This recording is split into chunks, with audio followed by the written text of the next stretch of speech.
Right, hello, gameplay video time. Whoop, whoop. This is against Ruby Sapphire.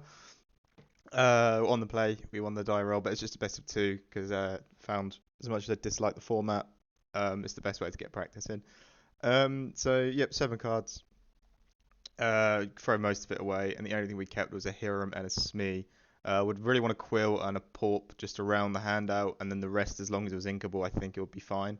So what we got there was, I'm not going to call garbage, but it's not too bad. It's a lot of cards that we'd expect to get a bit later on in the game. It's a bit upsetting to get it early on, mainly because if you get a Pete early on, he's a very good combo piece with Aerial, but he's probably going to have to turn into Ink.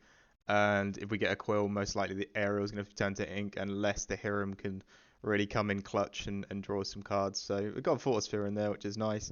You got Captain Hook, which we'd love to just basically um, play on turn one, but because the hand is so ink starved, we've had to actually ink it, which is a big sad. Big sad.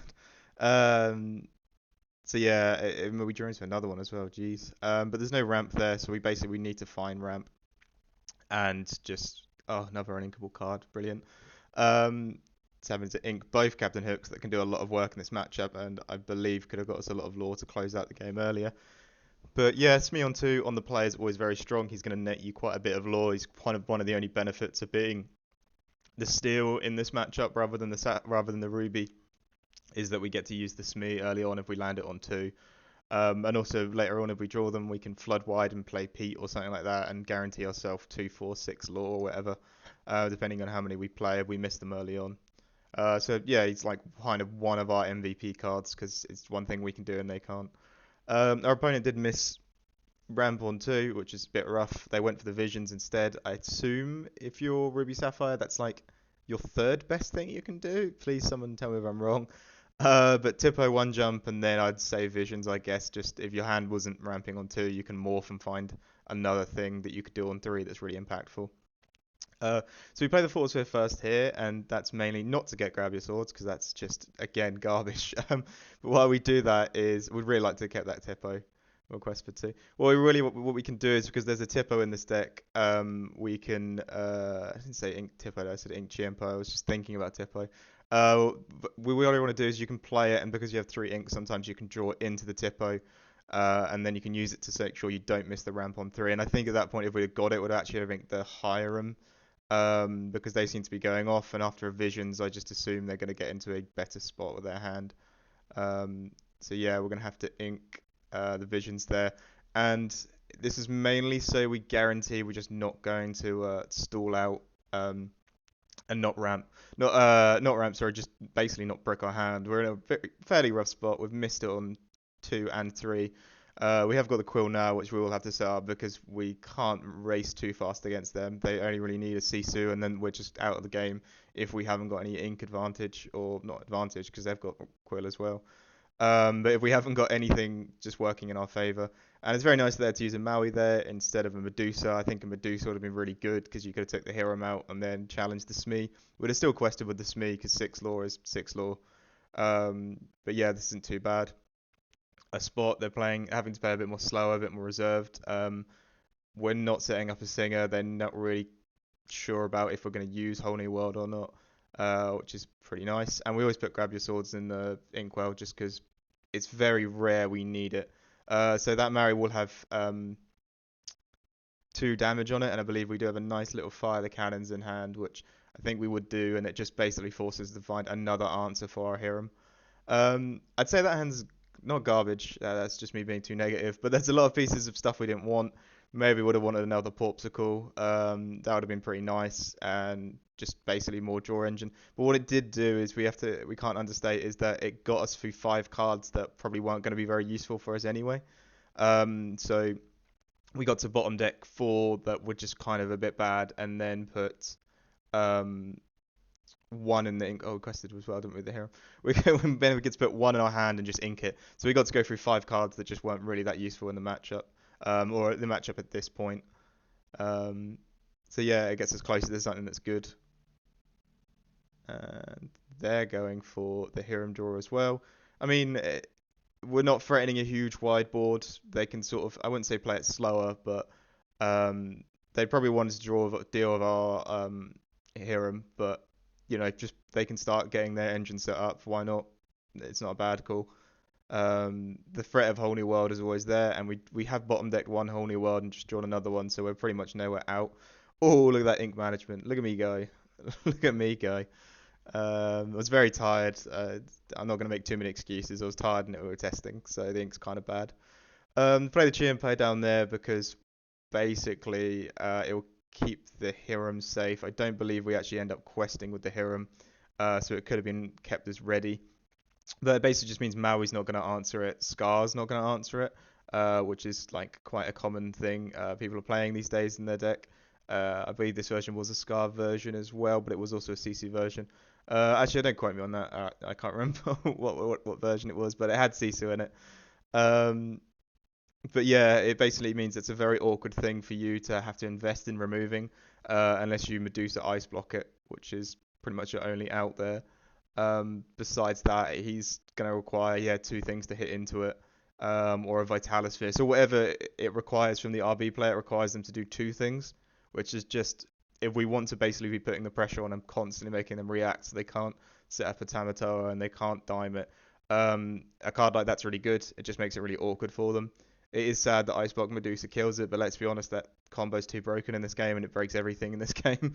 Um, so yeah, we just put it in bodyguard. But I think actually overall, just not taking that one law from Hiram. Actually, no, one law is pretty useful in this matchup, but you want to get as much law as you can whenever you can. We've been pretty fortunate basically that the Hiram's got to put so much work in. This game I think would have been quite different if not. He's netted us like four cards. We did have cards like Vision and stuff like that, which I think you know could have possibly helped us a bit more. The Pete as well. We probably want to save it for the aerial. We could have maybe saved it a turn, but because our hand was pretty much dead and we didn't for some reason seem to draw like any Porpsicles, I kind of wanted the Chiempo to sing Whole New World, especially as their draw engine's online now. So like we don't really care too much about the negatives of giving them seven new cards. They're gonna just basically effectively draw cards and scry cards because Vision's broken as well. It's a dumb card for them. If they draw two cards, and I'm just complaining now. If they draw two cards and one of them's Vision, they basically can do whatever they want. Even Talas and stuff like that. It's they had a Porp, so yeah, that was probably the right call, I'd say. Um, I think we were hoping to join to another Pete. I can't remember. I think we inked one very early on, so we'd only have one more in the deck. Um, but yeah, let's take some lore. Why not? Pop it and draw two. Might as well get some hand advantage. Basically, if they're going to be prep or reset the board, we can flood again and just say like we've got a little bit of a lore lead. At this point, because we didn't find the let it go, I think it's very positive to be like, let's make a board where the thing for you to do to answer this board is to be prep it or just to reset the board because your Tamatoa dies as well. Sad thing is Tamatoa can sing be prepared. So if they just have a good follow up, they're sort of fine with it. Oh, that's bad ink management. Look at that. I get a judge call in a regional challenge, wouldn't I? Fair enough. But yeah, it's kind of. I think if we'd have got a Pete after that, we'd actually just locked in the game. But because we inked one, like I didn't think I remembered that I'd inked one, but and we'd already played one before to keep the Chiempo alive. Um, but we'd have locked it in. But to be honest with you, that hand is so much like lore in that hand with the dime and the aerials and stuff like that. Um, we're not in a horrible spot. Uh, and there was a time where he said, yeah, sorry, I scried one extra card. It was fine. So just testing. So I find Tinkerbell in this matchup is fairly useless. She's probably the best of the bunch. Like Cogsworth's just diabolical. He's not going to do anything for you. Jimpo's a great bodyguard. Of course, Ariel is one of your dime targets, but Tinkerbell, she's not really going to control the board. She'll quest for two. The one damage across doesn't really do anything, and then like she doesn't trade nicely into anything. So it's kind of a sad that she's such an impressive card. She's an impressive card into red purple, but into this matchup she loses quite a lot of what she is because of how greedy red blue is. Look at that ink management compared to mine. God, the most of this video is just me complaining about my ink management. Yeah, and quest for one, and then they sing the be prepared, which yeah is pretty common. Uh, it gives them a whole turn and they reset the board. In return, we kind of just need to flood as much as we can. I mean, we will probably use one of them Tinkerbells that I was just complaining about, just because it's a body on the board and it's like with at 8 and you play an aerial and a Tinkerbell, you know you're threatening 12 lore on that turn. Um, I think what they would have liked to follow up with was another Tamatoa, because they knew we didn't ever let it go because we'd have most likely used it. But apparently the next best thing, Pegasus, Tippo, and a Visions. You have used 6 ink worth of your turn, but as I say, I think Tamatoa would have just basically locked us into a very big race here, and quite a scary point in the game. But I don't think we're too worried about because of what we have in our hand. Wherever we play, if we play another area, we're basically going to force a reaction from them as well. I don't see a lot of RB using Tremaine anymore. I don't think they're just afraid of ward characters and like at this point with like Tippos and stuff like that, it's unlikely you just play one Tamatoa. So I'm assuming in the mirror it's not very good. I did watch this through just to make sure my ink was all correct, and it was correct for how much I spent. But yeah, it's just an abysmal job there. Um, so I think we have 10 and we're looking to get to 12 and we just want to play the aerial and the Tinkerbell. It's not going to look amazing, but basically it is just constantly what we're saying is uh, if we have dime in hand, you know, we can just turn the entire game. And then if they're going to play something like Big Dragon just on the Tinkerbell, that's not amazing for them. Like that's not a great turn. They don't really want to do that. They can't play it on the aerial, so basically once aerial's down and you're threatening like quite a lot of lore, the only real answer for them is to be prep, and that's another thing that aerial's really good, and that's where aerial Pete has been so useful because if you aerial Pete, they don't have anything, they have no answer to that, and they have to let you lock in 10 lore if you have the items and the dime, which you know is half the game from like a 9 ink, then another 9 ink turn. And like with these, yeah, and there you go. We asked for the B prep and they find it.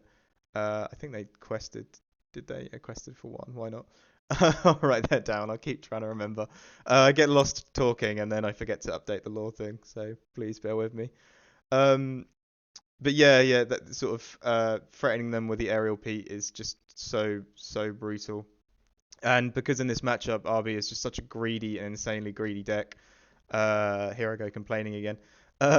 It doesn't really have much on the board in the sense of like they won't play much from the besides the Hiram and the Medusa or besides reactive cards. They're not like and I want to establish this body on the board. You know, like the way we want to establish a Chiempo or in most matchups we want to establish a Tinkerbell.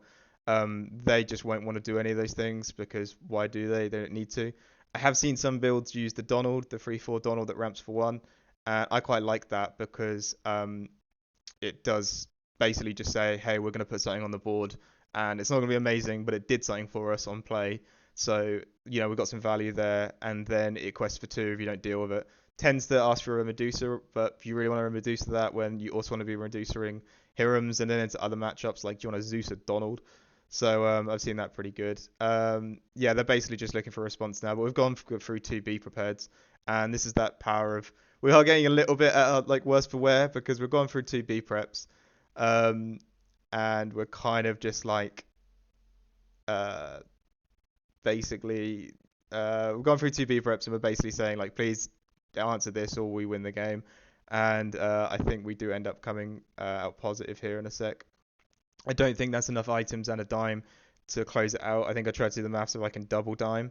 But also, so what I was trying to say there on that massive tangent that I went on, we are getting to a point where we're running out of dime targets. Like we've used uh, two aerials. I don't know if we have another one.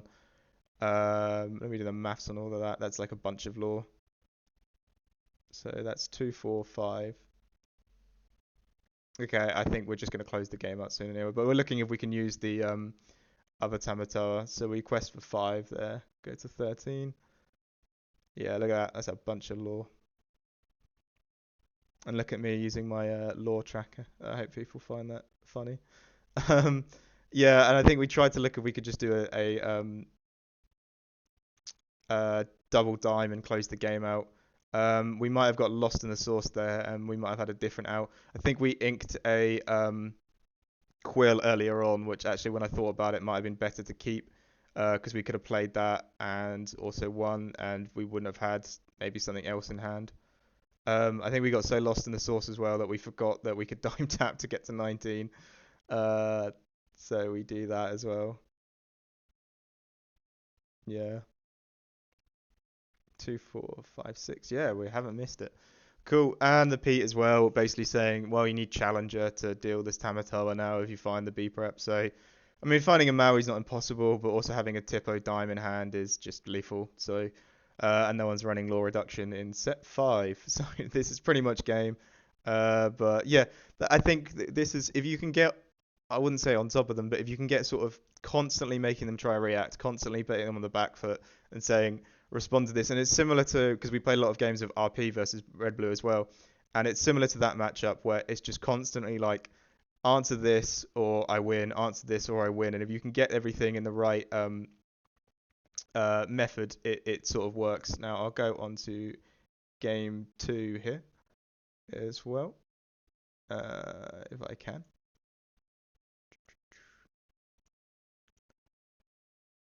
Game 2. Wow, I am really bad at editing stuff, it would seem.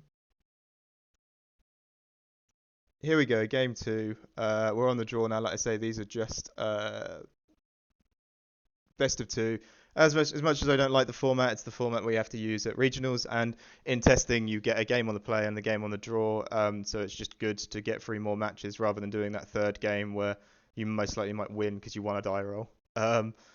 Yeah. So mulligan wise, I think we put away a lot of bad stuff and got some good stuff, as most mulligans are.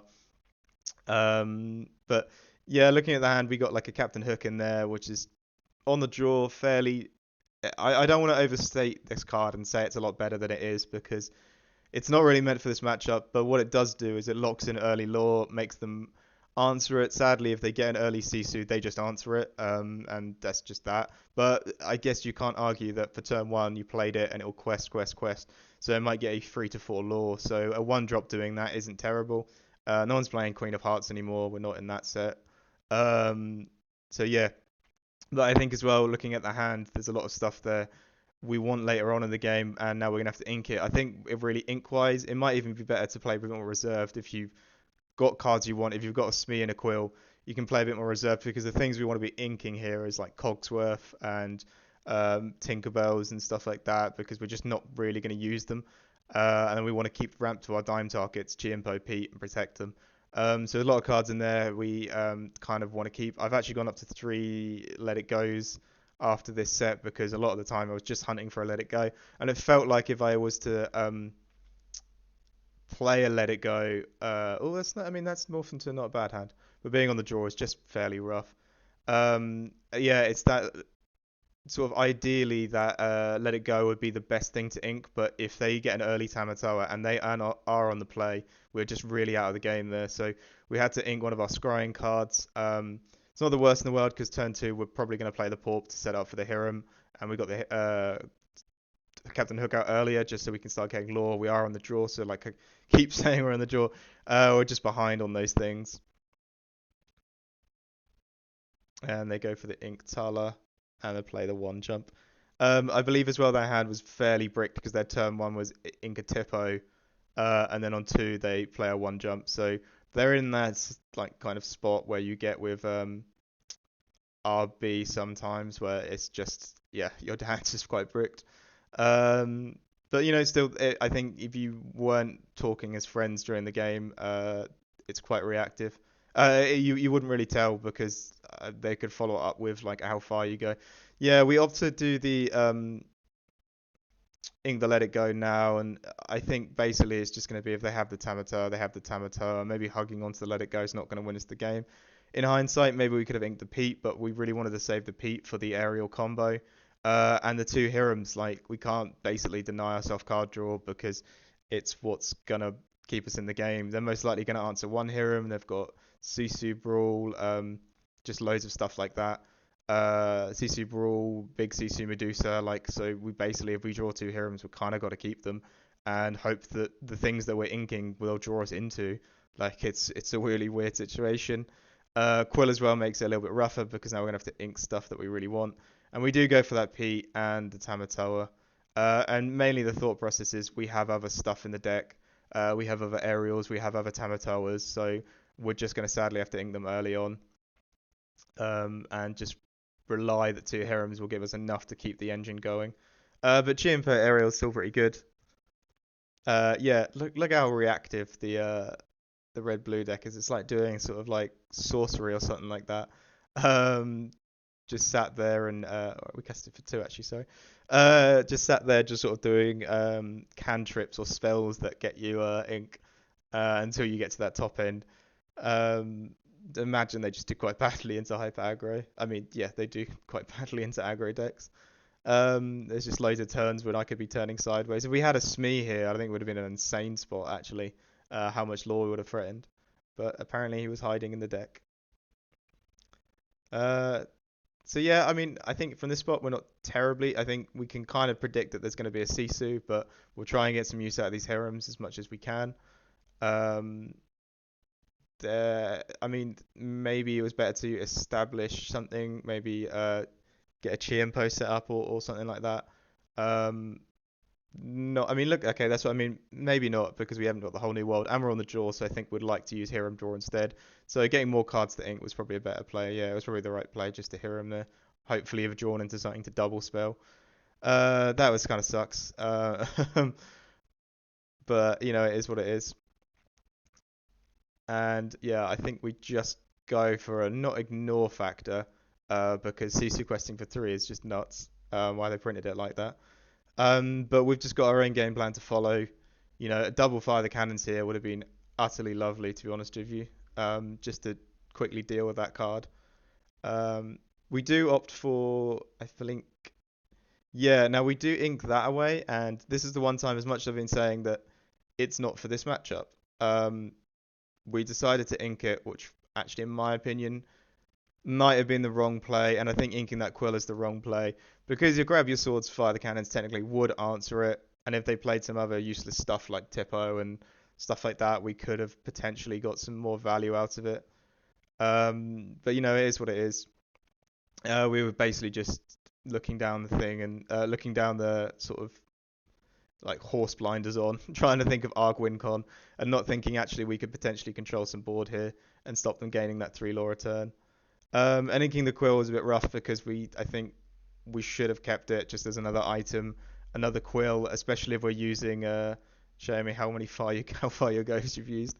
Um, yeah, we could have kept it here. Basically, we could have played it last turn as well and kept some ink, and just we should have done it like that. Also, as well, because of aerial, you kind of using two Hirams will just make you lose a bunch of your items, which is pretty rough. I think the Chiimpo probably is the right play here as well. Um, yeah, I want to scry for a follow up there entirely. And I think we basically would hope we don't bottom deck dimes. That's an interesting hand because it basically means our aerials are now out of play and we've got two in hand. So we kind of have to use the value of this hand as we've inked the Tamatoa. One aerial's in the bottom and the other two are in hand. So I think you can kind of say that's a bit rough in variant stance, but you know, it is what it is. Yeah, just trying to get stuff on board saying, hey, if you want to be prep or like react to this, please do. Maybe not, but also we're trying to law race as well. I think you could look at Chiempo being the answer to that Sisu. You know, they're not going to use a big dragon on it or anything like that. And if they run a Maui in and run another Sisu in, I think that's fine. That's like a good spot that you're in. But Sisu is just such an insane board equalizer, and it's sad that basically a lot of our cards just get answered by it. That's why Whole New World kind of needs to be used. But, you know, Sing B Prep, there you go. More useful stuff from that insane card. Makes you wonder why you play blue still. Probably because you love it. Um, yeah, might as well establish a Tamatar right now. I mean, we were like board flooding like really badly. We are just trying to look for answers. Um, we don't really have much else to do here. We've sort of gassed out, and even with the visions, we seem to have gassed out on like anything really we can do.